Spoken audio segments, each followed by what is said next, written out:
ಅವ್ರಿಗೆ ಗೊತ್ತಾಯಿತು ಮಗಳದ್ದು ಬಾಡಿ ಅಂತ. ಮಾತ್ರ ಬಾಡಿ ಅಂತೇಳಿ ಸ್ಕೆಲೆಟನ್ ಆಗಿತ್ತು, ಜಸ್ಟ್ ಸ್ಕೆಲೆಟನ್ ಮಾತ್ರ. ಅಂದರೆ 56 ದಿನ ಆಗಿತ್ತು ಆವಾಗ. ಖಂಡಿತವಾಗ್ಲೂ ಇದನ್ನು ತೆಗೆದ್ರೆ ಬುರುಡೆ ಕೂಡ ಸಿಕ್ಕೇ ಸಿಗುತ್ತೆ.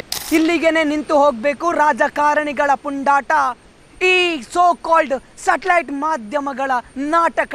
ನಮ್ಮನ್ನು ಈಗ ಬ್ಲಾಕ್ ಮಾಡಿಸ್ತಾ ಇದ್ದಾನಲ್ವಾ ಈ ಕಾಮಂದ, ಇವನ ಇಡೀ ಇಷ್ಟು ವರ್ಷದಲ್ಲಿ ಕಟ್ಟಿದಂತಹ ಎಂಪೈರೇ ಬ್ಲಾಕ್ ಮಾಡುವಂತ ದಿನ ಹತ್ತಿರ ಬರ್ತದೆ. ಇವತ್ತು ಧರ್ಮಸ್ಥಳ ಗ್ರಾಮದ ಬೊಲಿಯಾರ್ನಲ್ಲಿ ಬಂದು ನಿಂತಿದ್ದೀನಿ ಅಂತ ಹೇಳಿದ್ರೆ, ಧರ್ಮಸ್ಥಳದಲ್ಲಿ 1986 ಪದ್ಮಲತಾ ಅನ್ನುವಂಥ ಹೆಣ್ಣು ಮಗಳು ನಾಪತ್ತೆ ಕೂಡ ಆಗ್ತಾಳೆ. ಕಾಲೇಜ್ ಡೇಗೆ ಹೋಗ್ತೀನಿ ಅಂತೇಳಿ ಹೋದ ಪದ್ಮಲತಾ ನಂತರ ಹಿಂತಿರುಗಿ ಬರಲೇ ಇಲ್ಲ. ಸರಿಸುಮಾರು 56 ದಿನಗಳ ನಂತರ ಅವಳ ಡೆಡ್ ಬಾಡಿ ಒಂದು ನದಿಯಲ್ಲಿ ಕೂಡ ಸಿಗುತ್ತೆ, ಅದು ಕೈಕಾಲನ್ನು ಕಟ್ಟಿದ ರೀತಿಯಲ್ಲಿ. ಪದ್ಮಲತಾ ಮನೆಯವರ ಹತ್ರ ಏನೆಲ್ಲ ಹೇಳಿ ಹೋದ್ಲು, ಆನಂತರದ ಡೆವಲಪ್ಮೆಂಟ್ಸ್ ಎಲ್ಲ ಏನಾಯಿತು ಅನ್ನುವಂಥ ವಿಚಾರದಲ್ಲಿ ಮಾತಾಡೋಕೆ ನಮ್ಮ ಜೊತೆಗೆ ಪದ್ಮಲತಾರವರ ಅಕ್ಕ ಚಂದ್ರಾವತಿರವರು ಕೂಡ ಇದ್ದಾರೆ. ಅವ್ರ ಹತ್ರ ನಾನು ಕೇಳ್ತಾ ಹೋಗ್ತೀನಿ. ಮೇಡಮ್, ಏನಾಗಿತ್ತು ಅಂತೇಳಿ ನಿಮಗೆ ಗೊತ್ತಿರುವಂಥ ಪ್ರಕಾರ ಆ ದಿನ ಏನು ನಡೆದಿತ್ತು? ಪದ್ಮಲತಾ ಎಲ್ಲಿಗೆ ಹೋಗಿದ್ಲು? ಅವಳು ಅಂದರೆ 3 days ಇದ್ದು ಕಾಲೇಜ್ ಡೇ ಫಂಕ್ಷನ್ ಇತ್ತು. ಅದರಲ್ಲಿ ಫಸ್ಟ್ ಡೇ ಇದು ಡಿಸೆಂಬರ್ 22 1986 22ಗೆ ಹೋಗಿದ್ಲು. ಆಮೇಲೆ ಅವಳು ಹೇಳಿದ್ಲು ಫಸ್ಟ್ ಡೇ ಅಷ್ಟೇನು ನೈಟ್ ಪ್ರೋಗ್ರಾಮ್ ಇಲ್ಲ, ನಾನು ಸಾಯಂಕಾಲ ಮನೆಗೆ ಬರ್ತೇನೆ ಅಂತ ಹೇಳಿದ್ಲು. ಆದರೆ ಅವಳು ಸಾಯಂಕಾಲ ಆದರೂ ಮನೆಗೆ ಬರಲಿಲ್ಲ. ಆಗ ಮನೆಯಲ್ಲಿ ಗಾಬರಿ ಆದರೂ ಇಲ್ಲೋದ್ಲಿ ಇವಳು ಅಂತ ಹೇಳಿ, ಮತ್ತು ಇವರು ಅಪ್ಪ ಧರ್ಮಸ್ಥಳಕ್ಕೆ ಹೋಗಿ ಎಲ್ಲ ಕೇಳಿದರು, ಬಂದು ಇಳಿದಿದ್ದಾರೆ ಅಂತ ಬಸ್ಸಿನವರು ಹೇಳಿದರು. ಆಮೇಲೆ ಎಲ್ಲಿ ಬಂದು ಇಲ್ಲಿ ಇಳಿದ್ರೆ ಎಲ್ಲಿ ಹೋಗ್ತಾಳೆ ಅವಳು ಅಂತ ಹೇಳಿ ಎಲ್ಲ ಊರಿನವರು ಅವರು ಇವರೆಲ್ಲ ಅಪ್ಪ ಹೇಳಿ ರಿಲೇಟಿವ್ಸ್ ಎಲ್ಲ ಸೇರಿ ಹುಡುಕ್ಲಿಕ್ಕೆ ಶುರು ಮಾಡಿದರು. ಅಂದರೆ ಮತ್ತೆ ಕತ್ತಲಾಯಿತು, ಎಲ್ಲಿ ಹುಡುಕಿದ್ರು ಏನು ಗೊತ್ತಾಗಲಿಲ್ಲ. ಮತ್ತು ನಮ್ಮ ರಿಲೇಟಿವ್ಸಲ್ಲೆಲ್ಲ ಕೇಳಿದರು ಎಲ್ಲೋಗಿದ್ದಾರೆ, ಎಲ್ಲಾದರೂ ಕಂಡ್ರೆ ಏನಂತ ಹೇಳಿ. ಯಾರ್ದು ಮನೆಗೆ ಹೋಗುವಾಗಿಲ್ಲ, ಯಾಕಂದರೆ ಅವಳು ಡೈರೆಕ್ಟ್ ಮನೆಗೆ ಬರುವವಳು. ಹಾಗೆ ರಿಲೇಟಿವ್ಸಲ್ಲೆಲ್ಲ ಕೇಳಿದರು. ಆಗ ಎಲ್ಲ ಯಾರು ನೋಡಿದವರಿಲ್ಲ. ಅದರಲ್ಲಿ ನನ್ನ ಮಾವ ಅಂದರೆ ನಮ್ಮ ಅಪ್ಪನ ತಂಗಿದು ಹಸ್ಬೆಂಡ್ ಅವರು ಕೇಳಿದರು. ಅವರು ಉಜಿರೆಯಿಂದ ಬಸ್ಸಲ್ಲಿ ಬರುವಾಗ ಅದೇ ಬಸ್ಸಲ್ಲಿ ಹುಡುಗಿ ಬಂದು ಧರ್ಮಸ್ಥಳ ಬಸ್ ಸ್ಟ್ಯಾಂಡಲ್ಲಿ ಇಳಿದದನ್ನು ಅವ್ರು ನೋಡಿದಾರಂತ.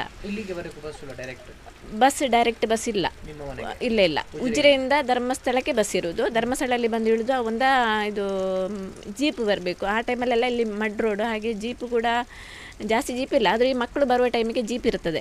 ಒಮ್ಮೊಮ್ಮೆ ನಡೆದು ಬರ್ತಾಳೆ, ಒಮ್ಮೊಮ್ಮೆ ಜೀಪಲ್ಲಿ ಬರ್ತಾಳೆ. 3 ಕಿಲೋಮೀಟ್ರ್. ಹಾಗೆ ಇದು ಇನ್ನು ಬರುವ ದಾರಿಯಲ್ಲಿ ಏನಾದರೂ ಆಯಿತಾ ಹಾಗೆ ಅಂತ ಇವರಿಗೆ ಆಗ ಥರ ಗಾಬರಿಯಾಗಿದ್ದು. ಯಾಕೆಂದರೆ ಅಂಥದ್ದು ನಮ್ಮ ಏರಿಯಾದಲ್ಲಿ ಏನೂ ನಡೆದಿರಲಿಲ್ಲ. ಹಾಗೆ ಇವರು ಎಲ್ಲರಲ್ಲೂ ವಿಚಾರಿಸೋ ಮಾವ ಬಂದು ಇದು ಹೇಳಿದ ವಿಷಯ ಗೊತ್ತಾಯಿತು. ಹಾಗೆ ಇಲ್ಲಿ ಬಂದವಳು ಎಲ್ಲಿ ಹೋದ್ಲು ಅಂತ ಅಪ್ಪನಿಗೂ ಡೌಟ್ ಆಯಿತು, ರಿಲೇಟಿವ್ಸಿಗೆಲ್ಲ ಡೌಟ್ ಆಯಿತು. ಆಮೇಲೆ ಅಪ್ಪ ಆ ದಿನ ನೈಟೆಲ್ಲ ಇವರು ಹುಡುಕಿದ್ರು, ವಿಚಾರಿಸಿದ್ರು ಗೊತ್ತಿರುವಲ್ಲಿ, ಯಾರು ನೋಡಲಿಲ್ಲ. ಅದ ಮರುದಿನ ಬೆಳಿಗ್ಗೆ ಇವರು ಕಾಲೇಜಿಗೆ ಹೋದರು. ಕಾಲೇಜಿಗೆ ಹೋಗಿ ಪ್ರಿನ್ಸಿಪಾಲಲ್ಲಿ ಹೋಗಿ ಕೇಳಿದರು, ಹೀಗೆ ನಮ್ಮ ಮಗಳು ಇಲ್ಲಿ ಇದು ಕಾಲೇಜ್ ಡೇಗೆ ಬಂದವಳು ಮನೆಗೆ ವಾಪಸ್ ಬಂದಿಲ್ಲ, ಏನಾದರೂ ಗೊತ್ತಿದೆಯಾ ಅಂತ. ಅದಕ್ಕೆ ಪ್ರಿನ್ಸಿಪಾಲ್ ಹೇಳಿದ, ಹೌದಾ ನನಗೆ ಆ ವಿಷಯನೂ ಗೊತ್ತಿಲ್ಲ, ನೋಡೋಣ ನಾನು ಕೇಳ್ತೇನೆ. ಮೈಕಲ್ಲಿ ಅನೌನ್ಸ್ ಮಾಡಿದರು ಅವರು, ಇದು ಪದ್ಮಲತಾ ಎಲ್ಲಿದ್ದರೂ ಬರಬೇಕಂತ ಹೇಳಿ. ಆದರೆ ಏನು ಮರುದಿವಸ ಅಂದರೆ 3 ದಿನದ ಫಂಕ್ಷನ್ ಅಲ್ಲ, ನೆಕ್ಸ್ಟ್ ಡೇ. ಅಂದರೆ ಫಸ್ಟ್ ಡೇ ಅಲ್ಲ, ನೆಕ್ಸ್ಟ್ ಡೇ ಅಲ್ಲ. ಇಲ್ಲ ಅವಳು ಅದೇ ದಿನ ಸಾಯಂಕಾಲ ಬರ್ತೇನೆ ಹೇಳಿ ಹೋಗಿದ್ದು. ಸೇಮ್ ಡೇ ಹೌದು, ಕಾಲೇಜ್ ಡೇ ಫಂಕ್ಷನ್ ಇತ್ತು. ಆದರೆ ಫಸ್ಟ್ ಡೇ ಅವಳು ನೈಟ್ ನಿಲ್ಲುವುದಿಲ್ಲ ಹೇಳಿಲ್ಲ. ಯಾಕಂದರೆ ಅಷ್ಟು ಫಸ್ಟ್ ಡೇನ ಅಷ್ಟು ಪ್ರೋಗ್ರಾಮ್ ಇಲ್ಲ, ನೆಕ್ಸ್ಟ್ ಡೇದು ಪ್ರೋಗ್ರಾಮಿಗೆ ನಿಲ್ತೇನೆ ಹೇಳಿಲ್ಲ. ಇಲ್ಲ, ಹಾಲ್ಟ್ ಆಗುದಿಲ್ಲ. ಸಾಧಾರಣ ಹೆಚ್ಚಾಗಿ ಮಕ್ಕಳು ಮನೆಗೆ ಬರೋದು. ಮತ್ತೆ ಇದು ಫಂಕ್ಷನ್ ಮುಗ್ದು ಬರೋದಿದ್ರೆ ಅವಳೊಬ್ಬಳೇ ಹೋಗುದಿಲ್ಲ, ಮನೆಯಿಂದ ಯಾರಾದರೂ ಜೊತೆಯಲ್ಲಿ ಹೋಗ್ತಾರೆ. ಬರ್ತೇನೆ ಸಾಯಂಕಾಲ ಬರ್ತೇನೆ ಹೇಳಿದಾಳು ಅವಳು. ಹಾಗೆ ಬರದೇ ಇದ್ದದಕ್ಕೆ ಇವರಿಗೆ ಸಂಶಯ ಬಂದು ಇವರು ಮತ್ತೆ ಅದೇ ನೆಕ್ಸ್ಟ್ ಡೇ ಹೋಗಿ ವಿಚಾರಿಸಲಿಕ್ಕೆ ಪ್ರಿನ್ಸಿಪಾಲ್ ಎಲ್ಲರೂ ಇದು ಮೈಕಲ್ಲಿ ಅನೌನ್ಸ್ ಮಾಡಿ ಹೇಳಿದರು ಪದ್ಮಲತಾ ಎಲ್ಲಿದ್ದರೂ ಬರಬೇಕಂತ. ಆದರೆ ಎಲ್ಲೂ ಅಲ್ಲಿ ಕಾಣಲಿಲ್ಲ. ಮತ್ತು ಇವರು ಹೇಳಿದ್ರು, ಪ್ರಿನ್ಸಿಪಾಲ್ ಹೇಳಿದರು, ಇರಿ ನಾನು ಮಕ್ಕಳಲ್ಲಿ ಕೇಳ್ತೇನೆ, ಹುಡುಕೋ ವ್ಯವಸ್ಥೆ ಮಾಡ್ತೇನೆ, ಇಲ್ಲೇ ಎಲ್ಲಾದರೂ ಇದ್ದರೆ ಮಕ್ಕಳಿಗೆ ಗೊತ್ತಿರೋದಲ್ಲ, ಅಂದರೆ ಕಾಲೇಜ್ ಡೇಗೆ ಅಲ್ಲಿದ್ದರೆ ಗೊತ್ತಾಗ್ತಾರಲ್ಲ ಹೇಳಿದರು. ಆಯ್ತಂತ ಹೇಳಿ ಅಪ್ಪ ಮತ್ತೆ ವಾಪಸ್ ಬಂದು ಸೀದಾ ಹೋಗಿ, ಅಂದರೆ ನಮ್ಮ ಅಪ್ಪ ಕಮ್ಯುನಿಸ್ಟ್ ಪಾರ್ಟಿಯ ಮೆಂಬರ್ ಆಗಿದ್ದರು. ಮತ್ತು ಪಾರ್ಟಿಯವರು ಅಪ್ಪ ಎಲ್ಲ ಸೇರಿ ನೆಕ್ಸ್ಟ್ ಡೇ ಹೋಗಿ ಬೆಳ್ತಂಗಡಿ ಪೊಲೀಸ್ ಸ್ಟೇಷನಲ್ಲಿ ಕಂಪ್ಲೇಂಟ್ ಕೊಟ್ಟರು, ಹೀಗೆ ಮಿಸ್ಸಿಂಗ್ ಅಂತ. ಅಂದರೆ ಧರ್ಮಸ್ಥಳದಲ್ಲಿ ಸ್ಟೇಷನ್ ಇಲ್ಲ ಆ ಟೈಮಲ್ಲಿ, ಬೆಳ್ತಂಗಡಿಗೆ ಕಂಪ್ಲೇಂಟ್ ಕೊಟ್ಟರು. ಅಲ್ಲಿ ಪೊಲೀಸರು ಅರ್ಜಿ ತಗೊಳ್ಳಿಕ್ಕೆ ಕೇಳಲಿಲ್ಲ, ಇದು ರಿಜೆಕ್ಟ್ ಮಾಡಿದ್ರಂತೆ ಅರ್ಜಿ. ಆಗ ಈ ಕಮ್ಯುನಿಸ್ಟ್ ಪಾರ್ಟಿದು ಸ್ವಲ್ಪ ದೊಡ್ಡ ಪೋಸ್ಟಿಂಗ್ನವರೆಲ್ಲ ಹೋಗಿ ಮಾತಾಡಿ ತಗೊಳ್ಳೇಬೇಕು ಅರ್ಜಿ, ನೀವು ಯಾಕೆ ತಗೊಳ್ಳೋದಿಲ್ಲ ಅಂತ ಅವರಿಗೆಲ್ಲ ಇದು ಮಾಡಿದ ಮೇಲೆ ಅರ್ಜಿ ತಗೊಂಡು ಹುಡುಕ್ತೇವೆ ಅಂತೆಲ್ಲ ಹೇಳಿದರು. ಆಮೇಲೆ ಅಪ್ಪ ಡೈಲಿ ಪೊಲೀಸ್ ಸ್ಟೇಷನ್ಗೆ ಹೋಗೋದು ಬರೋದು ಆ ಥರ ಎಲ್ಲ ಮಾಡ್ತಾಯಿದ್ರು, ವಿಚಾರಿಸೋದು. ಆಗ ಹುಡುಕ್ತಾ ಇದ್ದೇವೆ ಸಿಕ್ಕಿಲ್ಲ ಅಂತ ಅವರು ಹೇಳ್ತಾಯಿದ್ರು. ಹಾಗೆ ಸುಮಾರು ದಿನ ಕಳೀತು. ಮತ್ತು ಅದರ ಮಧ್ಯದಲ್ಲಿ ನನ್ನ ಅಣ್ಣ ಇದು ಇಲ್ಲಿ ಬೀಡು ಧರ್ಮಸ್ಥಳ ಹೆಗ್ಡೆಯವರ ಬೀಡಿದೆ, ಅಲ್ಲಿ ಹೋಗಿ ಆಫೀಸಲ್ಲಿ ಹೋಗಿ ವಿಚಾರಿಸಿ ವಿಷಯ ಹೇಳಿದ್ರು ಹೀಗೆ. ಅದಕ್ಕೆ ಆಗ ನಮಗೆ ಗೊತ್ತಿಲ್ಲ ಕರೆಕ್ಟ್, ಆಗ ಯಾರ ಹೇಳಿದ್ರಂತೆ, ನಿಮ್ಮ ಮಗಳು ಯಾರ್ದ ಜೊತೆ ಓಡಿ ಹೋಗಿರ್ಬೋದು ಅಂತ ಹೇಳಿದ್ರಂತೆ ಅವರಲ್ಲಿ. ಆದರೆ ಅಣ್ಣ ಅದನ್ನು ಬಂದು ಅಪ್ಪನಲ್ಲಿ ಹೇಳಿ, ಅಪ್ಪ ಹೋಗಿಲ್ಲ ಅಲ್ಲಿಗೆ. ಅಂದರೆ ಈ ಕಮ್ಯುನಿಸ್ಟ್ ಪಾರ್ಟಿಯಲ್ಲಿ ಇದ್ದ ಕಾರಣ ಅಪ್ಪನ ಮೇಲೆ ಅವರಿಗೆ ಅಷ್ಟು ಇಷ್ಟ ಇರಲಿಲ್ಲ. ಯಾಕಂದರೆ ಅಪ್ಪ ಇಲ್ಲಿ ಮಂಡಲ ಪಂಚಾಯತ್ ಓಟಿಗೆ ನಿಂತಿದ್ದರು. ಅಂದರೆ ಬಾಡಿ ಸಿಗದೆ 56 ದಿನ ಆದಮೇಲೆ ಇವರ ಪಾರ್ಟಿಯವರೇ ಒಬ್ಬರು ಬಂದು ಹೇಳಿದರು, ಒಂದು ಹರಿಜನ ಗಂಡಸು ಅಲ್ಲಿ ಮೀನು ಹಿಡಲಿಕ್ಕೆ ನಾವು ಹೋದವರಿಗೆ ಬಾಡಿ ಕಂಡಿತ್ತು ಹೊಳೆಯಲ್ಲಿ. ಯಾಕಂದರೆ ನಮ್ಮ ಮನೆಯಿಂದ ಒಂದು 1 ಕಿಲೋಮೀಟ್ರ್ ಇರ್ಬೋದು ದೂರದಲ್ಲಿ ಒಂದು ಹೊಳೆ ಇದೆ, ಅಲ್ಲಿ ಬಾಡಿ ನೋಡಿದ್ರಂತ. ಅವರು ಯಾರಿಗೆ ಅಂತೆಲ್ಲ ನಮಗೆ ಗೊತ್ತಿಲ್ಲ, ಪಾರ್ಟಿಯವರು ಬಂದು ಅಪ್ಪನಿಗೆ ಬಂದು ಇಲ್ಲಿ ಹೇಳಿದರು, ಹೀಗೆ ಬಾಡಿ ಕಂಡಿದಂತೆ, ನೀವು ಬನ್ನಿ ಅಂತ. ಮತ್ತು ಇವರೆಲ್ಲ ಪಾರ್ಟಿಯವರು ಮತ್ತು ಅಪ್ಪ, ಚಿಕ್ಕಪ್ಪ ಮತ್ತು ಮಾವ ಅವರೆಲ್ಲ ಸೇರಿ ಹೋಗಿ ನೋಡುವಾಗ ಹೌದು, ಅವ್ರಿಗೆ ಗೊತ್ತಾಯಿತು ಮಗಳದ್ದೇ ಬಾಡಿ ಅಂತ. ಇದು ಮಾತ್ರ ಬಾಡಿ ಅಂತೇಳಿ ಸ್ಕೆಲೆಟನ್ ಆಗಿತ್ತು, ಜಸ್ಟ್ ಸ್ಕೆಲೆಟನ್ ಮಾತ್ರ. ಅಂದರೆ 56 ದಿನ ಆಗಿತ್ತು ಆವಾಗ. ಏನು ಡ್ರೆಸ್ಸಲ್ಲಿ ಗೊತ್ತಾಯಿತು ಅವರಿಗೆ, ಡ್ರೆಸ್ ಮತ್ತು ಕೈಯಲ್ಲೊಂದು ರಿಸ್ಟ್ ವಾಚ್ ಇತ್ತು, ಅದರಲ್ಲಿ ಅಪ್ಪನಿಗೆ ಗೊತ್ತಾಯಿತು, ಎಲ್ಲರಿಗೂ ಗೊತ್ತಾಯಿತು. ಮತ್ತು ಪೊಲೀಸ್ ಬಂದಿರ್ಬೋದು ಗೊತ್ತಿಲ್ಲ, ನೋಡಿ ಬಾಡಿ ಮತ್ತೆ ತಂದು ಇಲ್ಲಿ ಇದು ಮಾಡಿದರು, ದಫನ ಮಾಡಿದರು. ಇದೇ ಪದ್ಮಲತಳ ಗೋರಿ ಅಂತ ಹೇಳಿದ್ರು ಕೂಡ ತಪ್ಪಾಗಲಿಕ್ಕಿಲ್ಲ. ಇದರ ಒಳಗಡೆ ಪದ್ಮಲತಳ ಬಾಡಿ ಕೂಡ ಇದೆ ಅಂತ ಹೇಳಿದ್ರೆ ಖಂಡಿತವಾಗ್ಲೂ ಇದನ್ನು ತೆಗೆದರೆ ಬುರುಡೆ ಕೂಡ ಸಿಕ್ಕೇ ಸಿಗುತ್ತೆ. ಯಾಕಂತ ಹೇಳಿದ್ರೆ ಅವಳ ತಂದೆ ದೇವಾನಂದರವರು ಇದ್ದಾರೆ ಏನು, ಸೊ ಅವರು ಯಾವುದೇ ಕಾರಣಕ್ಕೂ ಸುಡಬೇಡಿ ನನ್ನ ಮಗಳ ಬಾಡಿಯನ್ನು ಅಂತೇಳಿ ಹೇಳಿರುವಂಥದ್ದು. ಯಾಕಂತ ಹೇಳಿದ್ರೆ ಫರ್ದರ್ ಇನ್ವೆಸ್ಟಿಗೇಷನ್ಗೆ ಈ ದೇಹ ಬೇಕಾಗಬಹುದು. 1986 ಅವರು ಪ್ಲ್ಯಾನ್ ಮಾಡಿರುವಂಥದ್ದು, ಇವಳ ಬಾಡಿಯನ್ನು ಯಾವುದೇ ಕಾರಣಕ್ಕೂ ಸುಡೋದಿಲ್ಲ, ಅದು ಬೇಕಾಗೇ ಆಗುತ್ತೆ ಅನ್ನುವಂಥ ವಿಚಾರದಲ್ಲಿ ಇವರ ಮನೆಯವರು ಹೇಳ್ತಾ ಇರುವಂಥದ್ದು ಏನು ಅಂತ ಹೇಳಿದ್ರೆ, ಇದರಲ್ಲಿ ಇರುವಂಥ ಬುರುಡೆಯನ್ನು ಹೊರತೆಗೆದು ಬಂದು ಖಂಡಿತವಾಗ್ಲೂ ಪೊಲೀಸ್ ಸ್ಟೇಷನ್ನ ಎದುರುಗಡೆ ಅಥವಾ ಗೃಹ ಮಂತ್ರಿಗಳ ಎದುರುಗಡೆ ಬಂದು ಪ್ರೊಟೆಸ್ಟನ್ನು ಕೂಡ ಮಾಡ್ತೀವಿ ಅಂತೇಳಿ ಗೃಹ ಮಂತ್ರಿ ಇವರು ರಾಚಯ್ಯ ಮತ್ತು ಸಾರಾ ಅಬೂಬಕರ್ ಅಂತ ರೈಟ್ರ್ ಅವರೆಲ್ಲ ಬಂದಿದ್ದರು. ಬಂದ ಮೇಲೆ ಈ ರಾಚಯ್ಯ ಅವರು ಅದನ್ನು ಸಿಒಡಿಗೆ ಕೊಟ್ಟರು ಕೇಸ್. ಅಂದರೆ ಕಮ್ಯುನಿಸ್ಟ್ ಪಾರ್ಟಿಯಿಂದ ಒತ್ತಡ ಬಂತು ಇವರಿಗೆ ತನಿಖೆ ಆಗಬೇಕಂತ ಹೇಳಿ ಏನಾಯಿತು ಅಂತ. ಮತ್ತು ಇವರು ಸಿಒಡಿ ಕೊಟ್ಟರು. ಮತ್ತು ಸಿಒಡಿ ತನಿಖೆ ನಡೀತಾ ಇತ್ತು, ಸುಮಾರು ಸಮಯ ನಡೆಯಿತು. ಲಾಸ್ಟಿಗೆ ಪೊಲೀಸ್ ಮುಖಾಂತರ ಅಪ್ಪನಿಗೆ ಸಿಒಡಿ ಅವರು ಹೇಳಿದರು, ನಮಗೆ ಯಾರಂತ ಗೊತ್ತಾಗಿದೆ, ಆದರೆ ನಾನೀಗ ಹೇಳುವ ಸ್ಥಿತಿಯಲ್ಲಿಲ್ಲ, ಅದು ನಿಮಗೆ ಮತ್ತೆ ಗೊತ್ತಾಗ್ತದೆ ಅಂತ ಹೇಳಿದರು. ಆದರೆ ಆಮೇಲೆ ಆ ಬಗ್ಗೆ ಯಾವುದೇ ನಮಗೆ ರಿಪೋರ್ಟ್ ಆಮೇಲೆ ಬಂದಿದ್ದು ನಮಗೆ ರಿಪೋರ್ಟ್ ಪತ್ತೆ ಆಗದ ಕೇಸ್ ಅಂತ ಹೇಳಿ ಬಂದಿದೆ. ಯಾರು ಮಾಡಿದ್ದು ಏನು ಯಾವುದು ಗೊತ್ತಾಗಿಲ್ಲ. ಇದರ ಮಧ್ಯದಲ್ಲಿ ಅಪ್ಪನಿಗೆ ಹೇಳಿ ಕಳಿಸಿದರು, ಅಂದರೆ ನಾಮಿನೇಷನ್ ಕೊಟ್ಟಿದ್ರಲ್ಲ ಕಮ್ಯುನಿಸ್ಟ್ ಪಾರ್ಟಿಯಿಂದ ಇದೆ ಮಂಡಲ ಪಂಚಾಯತ್ ಓಟಿಗೆ, ಅದು ನಾಮಿನೇಷನ್ ವಾಪಸ್ ತಗೋಬೇಕು ಹೇಳಿದರು ಅಪ್ಪನಿಗೆ. ಅಪ್ಪ ಆದರೆ ಮಗಳನ್ನು ಬಿಟ್ಟು ಕೊಡ್ತಾರೆ ಅಂತ ಯಾರ ಮುಖಾಂತರ ಹೇಳಿದ್ರಂತ ಅಪ್ಪ ಹೇಳ್ತಾರೆ. ಅಪ್ಪ ಈಗ ಬದುಕಿಲ್ಲ, ನಮಗೆ ಗೊತ್ತಿಲ್ಲ ಅದು. ಮತ್ತು ಇವರು ನಾಮಿನೇಷನ್ ವಾಪಸ್ ತಗೊಂಡ್ರು ಅಪ್ಪ, ಆದ್ರೂ ಮಗಳನ್ನು ಬಿಟ್ಟು ಕೊಡಲಿಲ್ಲ ಅವರು. ಆಮೇಲೆ ಅದೇ ಬಾಡಿಯಾಗಿ ನಮಗೆ ಸಿಕ್ಕಿದ್ದು 56 ದಿನದ ನಂತರ. ಯಾವ ಕಾರಣಕ್ಕಾಗಿರ್ಬೋದು? ನಮ್ಮಲ್ಲಿ ಹೇಳಿದ್ದು ಮಂಡಲ ಪಂಚಾಯತ್ ಓಟಿಗೆ ನಿಂತಿದ್ರು, ಅದೊಂದು ಕೋಪ ಇತ್ತು ಅವರಿಗೆ. ಮತ್ತೊಂದು ಇಲ್ಲಿ ಮುಳಿಕರ್ ಅಂತ ಜಾಗ ಇದೆ, ಅಲ್ಲಿ ಸುಮಾರು ಒಂದು 10-18 ಫ್ಯಾಮಿಲಿ ಇದೆ, ಅವರನ್ನು ಇವರು ಒಕ್ಕಲೆಬ್ಬಿಸಿದರು. ಅಂದರೆ ಪರಿಹಾರ ಏನು ಕೊಡದೆ ಒಕ್ಕಲೆಬ್ಬಿಸಿದರು. ಆ ಟೈಮಲ್ಲಿ ಕಮ್ಯುನಿಸ್ಟ್ ಪಾರ್ಟಿಯವರ ಜೊತೆಯಲ್ಲಿ ಅಪ್ಪ ಕೂಡ ಹೋಗಿದ್ದರು. ಮೇಯ್ನ್ ಅಪ್ಪ ಮತ್ತು ಪಾರ್ಟಿಯವರು ಸೇರಿ ಹೇಳಿ ಅದು ಆಮೇಲೆ ಮಾಡಿಲ್ಲ, ಅವರು ಒಕ್ಕಲೆಬ್ಬಿಸಿಲ್ಲ. ಒಂದು 18 ಫ್ಯಾಮಿಲಿಗೆ ಒಕ್ಕಲೆಬ್ಬಿಸಿದರು, ಏನು ಪರಿಹಾರ ಕೊಡದೆ. ಕೆಲವರಿಗೆಲ್ಲ ಕೊಟ್ಟಿದ್ದಾರೆ ಇರಬೇಕು ಪರಿಹಾರ. ಅದೊಂದು ಕೋಪ ಇತ್ತಂತ ಅಪ್ಪ ಹೇಳಿದ್ದಾರೆ ನಮ್ಮಲ್ಲಿ. ಅಂದರೆ ನಮ್ಮ ಜಾಗದಲ್ಲೇ ಬಾಡಿ ತಂದು ಹಾಕಬೇಕಂತ ಇದ್ದರು, ಅದಕ್ಕೋಸ್ಕರ ನಮ್ಮದೇ ರಿಲೇಟಿವ್ಸನ್ನು ಹಿಡ್ಕೊಂಡು ನಮ್ಮ ಜಾಗದಲ್ಲಿ ತಂದು ಹಾಕಬೇಕಂತ ಇದ್ದರು. ಆದರೆ ಅಪ್ಪನ ಕೈಯಲ್ಲಿ ಕೋವಿ ಇತ್ತು, ಹಾಗೆ ಅಪ್ಪ ಇಲ್ಲಿ ಎಲ್ಲ ಸುತ್ತಾಡ್ತಾಯಿದ್ರು. ಹಾಗೆ ತಂದು ಹಾಕ್ಲಿಕ್ಕೆ ಆಗದೆ ಅಲ್ಲಿಂದ ನಮ್ಮನೆ ಹಿಂಬದಿಯಿಂದ ಸೀದಾ ಒಳಗೆ ತಗೊಂಡೋಗಿದ್ದಾರೆ ಅಂತ ಹೇಳ್ತಾರೆ. ಇದೇ ಪದ್ಮಲತಳ ಹಳೆ ಮನೆ. ಇಲ್ಲಿಂದಲೇ ಅವಳು ಕಾಲೇಜಿಗೂ ಕೂಡ ಹೋಗಿರುವಂಥದ್ದು. ಅಂತ ಹೇಳಿದ್ರೆ ಆ 3 ದಿವಸ ಕಾಲೇಜ್ ಡೇ ಏನಿತ್ತು ಆ ದಿವಸ ರೆಡಿಯಾಗಿ ಇಲ್ಲಿಂದಲೇ ಹೋಗಿರುವಂಥದ್ದು. ಇದರ 100 ಮೀಟರ್ ಎದುರುಗಡೆ ಇರುವಂಥದ್ದೇ ರೋಡ್ ಕೂಡ ಇದೆ ಅಂತ ಹೇಳಿದರೆ ಹೈವೇ ಅದು. ಅಲ್ಲಿಗೆ ಬಸ್ಗಳು ಬರ್ತಾ ಇರಲಿಲ್ಲ.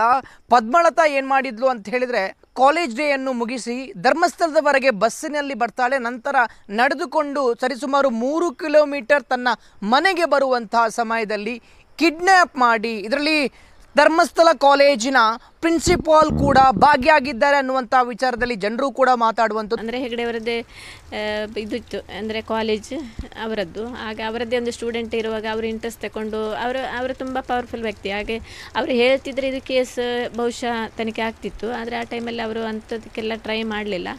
ಮತ್ತು ಕಾಲೇಜಲ್ಲಿ ಕೂಡ ಪ್ರಿನ್ಸಿಪಲ್ ಫಸ್ಟಿಗೆ ಹುಡುಕ್ತೇನೆ ಹೇಳಿದರು. ಮಕ್ಕಳು ಸ್ಟ್ರೈಕ್ ಎಲ್ಲ ಮಾಡುವಾಗ ಅವರಿಗೆಲ್ಲ ತಡೆದು ಅವರಿಗೆಲ್ಲ ಮಕ್ಕಳಿಗೆಲ್ಲ ಡಿಬಾರ್ ಮಾಡಿದರು ಕಾಲೇಜಿಂದ. ಆಮೇಲೆ ಅಪ್ಪ ನೆಕ್ಸ್ಟ್ ಕೇಳಲಿಕ್ಕೆ ಹೋದಾಗ ಅವರಲ್ಲಿ ಹೇಳಿದರು, ನೀನೇನು ಕಮ್ಯುನಿಸ್ಟ್ ಪಾರ್ಟಿಯವ, ನೀನು ಕಮ್ಯುನಿಸ್ಟ್ ಪಾರ್ಟಿಯವ ಅಂತ ಗೊತ್ತಿರಲಿಲ್ಲ. ಅಪ್ಪನಿಗೆ ಜೋರು ಮಾಡಿದರು. ಅದು ಪ್ರಿನ್ಸಿಪಾಲ್ ಅಲ್ಲಿದ್ದು ಕಾಲೇಜದ್ದು ಪ್ರಭಾಕರ್ ಸರ್ ಅಂತ ಅವರು, ಯಾಕೆ ಅಂತ ಗೊತ್ತಿಲ್ಲ ಅವರು. ಹಾಗೆಲ್ಲ ಅಪ್ಪನಿಗೆ ಜೋರು ಮಾಡಿದ್ರಂತೆ. ಮತ್ತೆ ಅಪ್ಪ ಹೋಗಿಲ್ಲ ಕಾಲೇಜ್ ಕಡೆ, ಯಾಕಂದರೆ ಹೀಗೆ ಆಯ್ತಲ್ಲ ಅಂತ ಹೇಳಿ. ಇದುವರೆಗೂ ನ್ಯಾಯ ಸಿಗಲಿಲ್ಲ. ಇಲ್ಲ, ಅದು ಮತ್ತೆ CBIಗೆ ಕೊಡಲಿಕ್ಕೆ ಹೇಳಿದರು. CBI ಕೊಡುವಷ್ಟು ಹಣ ಇದನ್ನು ಇರಲಿಲ್ಲ ನಮಗೆ, ನಾವು ಮತ್ತೆ ಕೊಟ್ಟಿಲ್ಲ CBIಗೆ. ಅಂದರೆ ಆಲ್ಮೋಸ್ಟ್ ಈಗ ಅಂದರೆ 1986 ಆಗಿದೆ, ಇಷ್ಟು ವರ್ಷ ಆಗಿದೆ. ನನಗೆ ಲೆಟ್ರ್ ಬರೀತಿದ್ಲು ಅವಳು. ಇದು ನಾನು ಮಣಿಪಾಲದಲ್ಲಿ ಇದ್ದೆ ಆ ಟೈಮಲ್ಲಿ. ನನಗೆ ಲೆಟ್ರೆಲ್ಲ ಆಗ್ತಿದ್ದೆ. ನಾನು ನರ್ಸಿಂಗ್ ಮಾಡ್ತಾಯಿದ್ದೆ ಆ ಟೈಮಲ್ಲಿ. ಅಂದರೆ ನಾನು ಸೆಕೆಂಡ್ ಇಯರೇ ಇದ್ದೆ, ಸೆಕೆಂಡ್ ಇಯರ್ ಆ ಟೈಮಲ್ಲಿ. ನಮ್ಮಲ್ಲೆಲ್ಲ ಚೆನ್ನಾಗಿದ್ಲು. ಹಾಂ, ನನ್ನಲ್ಲಿ ಹೇಳಿ ಇದೆಲ್ಲ ಹೇಗೆ ಒಂಥರ ಡ್ರಾಯಿಂಗ್ ಥರ ಬರೆದು ಭವ್ಯ ಬಾಳಿನ ಉತ್ತಮ ಭವಿಷ್ಯಕ್ಕೆ ತುಂಬು ಹೃದಯದ ಹಾರೈಕೆಗಳು ಹಾಗೆಲ್ಲ ಬರೀತಿದ್ಲು ಅವಳು. ತುಂಬ ಆಸೆ ಮಾಡ್ತಿದ್ಲು ನಮಗೆ. ಅವಳು PUC ಅದು ಸೈನ್ಸ್ ತಗೊಂಡಿದ್ದು. ಅವಳಿಗೆ ಏನಾದರೂ ಒಳ್ಳೆ ಸ್ಥಿತಿಗೆ ಬರಬೇಕಂತ ತುಂಬ ಆಸೆ ಇತ್ತು. ಯಾಕಂದರೆ ನಮ್ಮ ಫ್ಯಾಮಿಲಿಯಲ್ಲಿ ನಮ್ಮ ಅಪ್ಪವೇ ತುಂಬ ಮಕ್ಕಳನ್ನೆಲ್ಲರನ್ನು ಓದಿಸಿದ್ದು. ಸ್ವಲ್ಪ ಈಗ ಎಲ್ಲರೂ ಓದಿಸ್ತಾ ಇದ್ದಾರೆ, ಆಗಿನ ಕಾಲಕ್ಕೆ ಅಪ್ಪ ಓದಿಸಿದ್ದಾರೆ. ಅವಳು ಮೇಯ್ನ್ PUCಗೆ ಬಂದಿದ್ದಂದರೆ ಈ ನಮ್ಮ ಏರಿಯಾದಲ್ಲಿ ಅವಳೇ ಫಸ್ಟ್.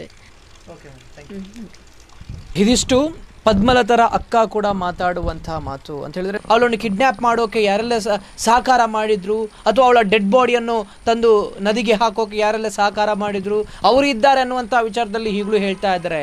ಮಾಡಿ ರೀಓಪನ್. ಹಾಗಾದರೆ ಒಂದು ಅತ್ಯಾಚಾರ ಮಾಡಿ ಕೊಲೆ ಮಾಡಿ ಬಿಸಾಕಿದಂಥ ಕೇಸಲ್ಲಿ ಆರೋಪಿ ಇಲ್ಲ ಅಂತ ಹೇಳಿದ್ರೆ ಏನು ಅರ್ಥ? ಹಾಗಾದರೆ ಆ ಜೀವಕ್ಕೆ ಬೆಲೆನೇ ಇಲ್ವಾ? ಸೊ ಅದೇ ಮಾತಾಡ್ತಾ ಇರುವಂಥದ್ದು ಈಗಲೂ ಕೂಡ ಏನು ಅಂತ ಹೇಳಿದರೆ, ಈ ರೀತಿಯಾಗಿ ತುಂಬ ಆಗಿದೆ ಧರ್ಮಸ್ಥಳ ಗ್ರಾಮದಲ್ಲಿ. ಅದು ಪತ್ತೆ ಆಗಬೇಕು ಅಂತ ಹೇಳಿದರೆ, ಈಗ ಹೂತಾಕಿರುವಂಥ ವ್ಯಕ್ತಿ ಯಾರು ಬಂದಿದ್ದಾನೆ ಅವನು ಆದಷ್ಟು ಬೇಗ ಅದನ್ನು ಬಾಡಿಯನ್ನು ತೆಗೆಯುವಂಥ ಪ್ರಕ್ರಿಯೆ ಆಗಬೇಕು. ಪೊಲೀಸ್ ಇಲಾಖೆಗೆ ಮನವಿ ಮಾಡುವಂಥದ್ದು, ಸರ್ಕಾರಕ್ಕೆ ಮನವಿ ಮಾಡುವಂಥದ್ದು. ಇಲ್ಲಂತ ಹೇಳಿದರೆ ಈ ರೀತಿಯಾಗಿ ಇನ್ಫ್ಲುಯೆನ್ಸ್ ಮಾಡುವಂಥ ಮುಖಾಂತರ ಅದನ್ನು ಕೂಡ ಮುಚ್ಚಾಕುವಂಥ ಪ್ರಯತ್ನವನ್ನು ಕೂಡ ಪಡ್ತಾರೆ ಇವರು. ಸೊ ಹಾಗಾಗಿ ಆದಷ್ಟು ಬೇಗ ಎಕ್ಸಿಬಿಷನ್ ಆಗಬೇಕು ಅನ್ನುವಂಥ ವಿಚಾರದಲ್ಲಿ ಮನವಿಯನ್ನು ಕೂಡ ಮಾಡುವಂಥದ್ದು. ಗೊತ್ತಿಲ್ಲ ಎಷ್ಟು ಬಾಡಿ ಒಳಗಡೆ ಇದೆಯೋ, ಯಾರ್ಯಾರ ಮಕ್ಕಳು. ಲಾಸ್ಟ್ ಎಪಿಸೋಡಲ್ಲಿ ನೋಡಿದರೆ ಅನನ್ಯನ ತಾಯಿ ಧರ್ಮಸ್ಥಳಕ್ಕೆ ಅಂತೇಳಿ ಬಂದಂತಹ ಆ ಮಗಳು ಕಾಣೆಯಾಗಿದ್ದಾಳೆ. ಇದುವರೆಗೂ ಡೆಡ್ ಬಾಡಿನೂ ಇಲ್ಲ. ಅವರು ಕೇಳೋಕೆ ಬಂದಾಗ ಅವರಿಗೆ ಚಿತ್ರಹಿಂಸೆ ಕೊಟ್ಟು ಅವರನ್ನು ಹೊಡೆದು ಕೂರಿಸಿ ಮಗದೊಂದು ಎಲ್ಲ ಮಾಡಿ ಚಿತ್ರಹಿಂಸೆ ಕೊಟ್ಟು ಅವರಿಗೆ ಕೋಮದಲ್ಲಿರುವಂಥವರಾಗಿ ಮಾಡಿದ್ದಾರೆ. ಕಂಪ್ಲೇಂಟ್ ಕೊಟ್ಟರೆ ಕಂಪ್ಲೇಂಟನ್ನು ಕೂಡ ತಗೊಳ್ಳೋದಿಲ್ಲ.